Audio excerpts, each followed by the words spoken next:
air, yang dimana kami mengambil subjudul yaitu privatisasi air, yang dimana sebelum memulai pada materi kami, saya selaku moderator Dito Johan CA dengan NIM B1A12417 dan lanjutkan teman saya.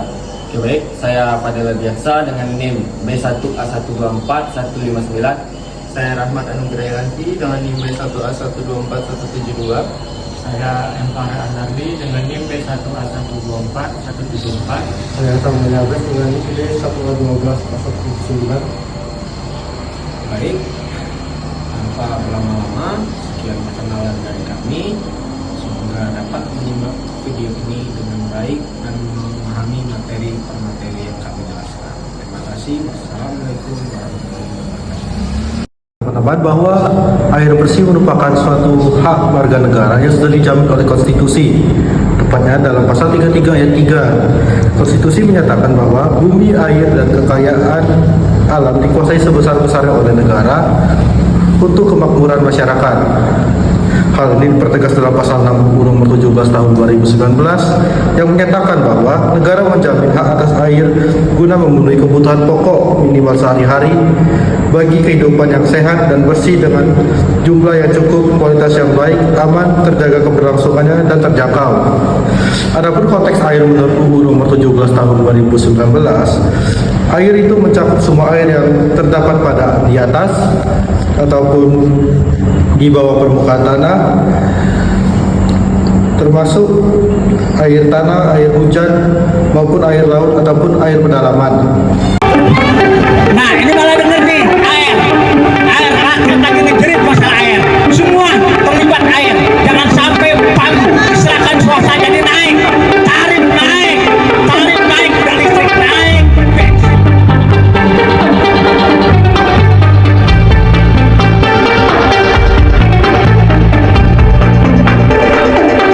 Warga kembali berdemonstrasi menolak rencana perubahan Badan Hukum Perumda Pamjaya menjadi perseroan terbatas atau perseroda. Mereka khawatir tarif air lebih mahal sekaligus meminta perbaikan layanan karena cakupan perpipaan belum merata, distribusi air tidak lancar, sebagian keruh dan bau. Aksi demonstrasi itu berlangsung di depan gedung DPRD DKI Jakarta pada Rabu, 10 September 2025. Warga menyampaikan tuntutannya bersama Jaringan Rakyat Miskin Kota, JRMK, dan Urban Poor Consortium, UPC. Mereka memasang spanduk putih di gerbang gedung Dewan, bertuliskan "Air bukan komoditas". Kebijakan itu dinilai berpotensi memicu kenaikan tarif air yang pada akhirnya semakin membebani masyarakat kecil. Sebab, dengan status perseroda, perusahaan akan berorientasi profit. Diketahui, pemerintah Provinsi DKI Jakarta bersama DPRD DKI tengah membahas rancangan peraturan daerah, Raperda, terkait perubahan status hukum Pamjaya. Jika disahkan, status perusahaan yang sebelumnya berbentuk perumda akan berubah menjadi perseroda. Nggak bakalan nyala kalau mesin alkoholnya nggak dinyalain mah depannya, Mbak. Air ini. Ini Ibu Warniti, salah satu warga Kalibaru yang kesulitan mendapatkan akses air bersih di Jakarta. Di Jakarta Utara merupakan wilayah pesisir pantai, masih kesulitan untuk mendapatkan akses air bersih yang disebabkan terbatasnya saluran air pipa dan kualitas air yang keruh dan bau. Sehingga tidak sedikit warga harus mengeluarkan biaya lebih hanya untuk membeli air bersih jerigen atau galonan. Per jerigen 5.000, tapi kalau aman dorongnya jadi 10.000. Masyarakat di sana juga terdampak kebijakan privatisasi air yang mengeluhkan biaya dari pengelolaan air ini membuat kelompok kecil makin terdesak. Saya kan harusnya kan tiap hari aturan harus dapat air.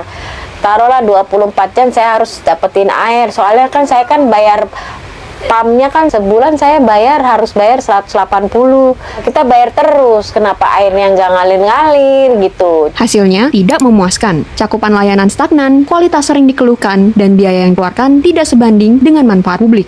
Masalah ini pernah dibahas dalam Derita Tiada Air. Di sana memperlihatkan sistem pengelolaan air hanya berfokus pada keuntungan, bukan kebutuhan masyarakat. Teman-teman semuanya, kalau kita melihat dari cuplikan video YouTube tadi, kita melihat masih maraknya privatisasi air yang menjadi perdebatan di kalangan masyarakat hari ini. Kenapa? Karena hari ini efek dari privatisasi air merupakan salah satu lonjakan dari harga yang sebenarnya masyarakat tidak dapat memenuhi tersebut. Padahal sebagai aksesnya, hari ini masyarakat membutuhkan hal tersebut. Nah, bagaimana secara poin per poin yang harus disampaikan oleh pihak swasta mengenai dampak dari privatisasi air? Apakah mereka bisa dapat meluruskan dari efek tersebut?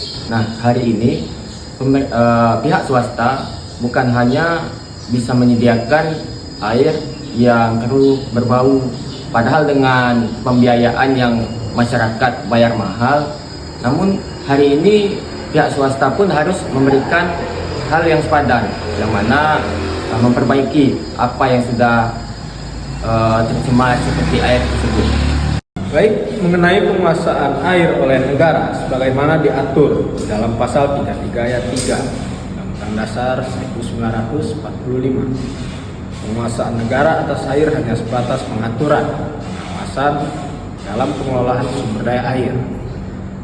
Selain itu, pengelolaan dan penguasaan air oleh pemerintah sebagaimana diamanatkan oleh konstitusi diatur dalam pasal 10 hingga 11 Undang-Undang Nomor 17 Tahun 2019. Untuk pemerintah pusat, di mana pada dasarnya pemerintah pusat memiliki wewenang dan tugas mengenai perizinan, pengembangan, serta penyediaan terhadap sistem irigasi negara, air minum lintas provinsi, serta kawasan lindung dan perairan lintas negara provinsi maupun perairan strategis lainnya.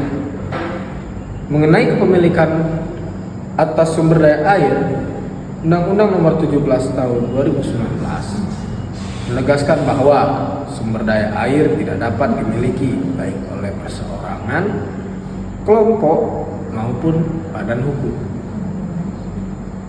Sedangkan pada pasal 13 hingga 17 Undang-Undang Nomor 17 Tahun 2019, pemerintah daerah memiliki tugas dan wewenang untuk melindungi, mengatur perizinan dan pengelolaan mata air, baik air permukaan maupun air tanah tingkat daerah, kebijakan irigasi daerah, serta kebijakan lainnya mengenai pola pengelolaan sumber daya air lainnya. Dan juga berdasarkan pasal 49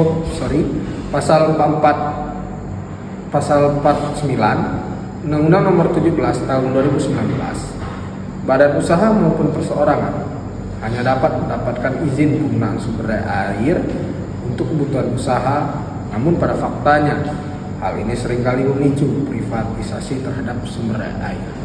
Hal ini dikarenakan terdapat ambiguitas terutama dalam pasal 49 memberikan izin kepada badan usaha untuk menggunakan sumber daya air bagi kegiatan usaha. Celahnya terletak pada tidak adanya batasan yang jelas mengenai skala penggunaan air oleh badan usaha dan tidak adanya parameter tegas terkait prioritas antara kebutuhan publik dan kebutuhan industri. Dampaknya badan usaha dapat memperoleh akses air dalam jumlah besar secara legal. Dalam praktik, hal ini bisa menyerupai penguasaan sumber daya air secara de facto. Mekanisme pemberian perizinan juga kerap disalahgunakan. Hal ini dikarenakan lemahnya pengawasan terhadap pelaksanaan izin serta ketidaktransparan pemberian izin. Hal ini diperparah dengan lemahnya penegakan hukum terhadap pelanggaran dalam pengelolaan sumber daya air. Untuk mengatasi permasalahan tersebut, maka diperlukan penegasan batas kuantitatif penggunaan air, prioritas eksplisit kebutuhan dasar masyarakat, penguatan peran negara, tidak hanya regulator tapi juga operator, dan transparansi dan akuntabilitasi perizinan penegakan hukum yang konsisten dan tegas. Baik, Demikian dapat kami simpulkan bahwa privatisasi air, sumber daya air di Indonesia tidak terjadi secara eksplisit dalam bentuk kepemilikan. Namun di sini dapat kita lihat melainkan melalui celah hukum dalam mekanisme izin dan pengelolaan. Oleh karena itu, tantangan utama bukan hanya pada regulasi, namun bagaimana kita menjawab bahwasanya pada bagaimana menutup celah interpretasi dan memperkuat implementasi hukum agar tetap sejalan dengan amanat konstitusi. Baik, terima kasih dari kami kelompok 2 Hukum Sumber Daya Alam mengenai privatisasi terhadap air, yang dimana dengan tema hak komersialisasi terhadap air, yang dimana dengan penjelasan kami harap teman-teman yang menyimak maupun ibu bapak dapat dimengerti dengan jelas apa yang sudah kami jelaskan per poin.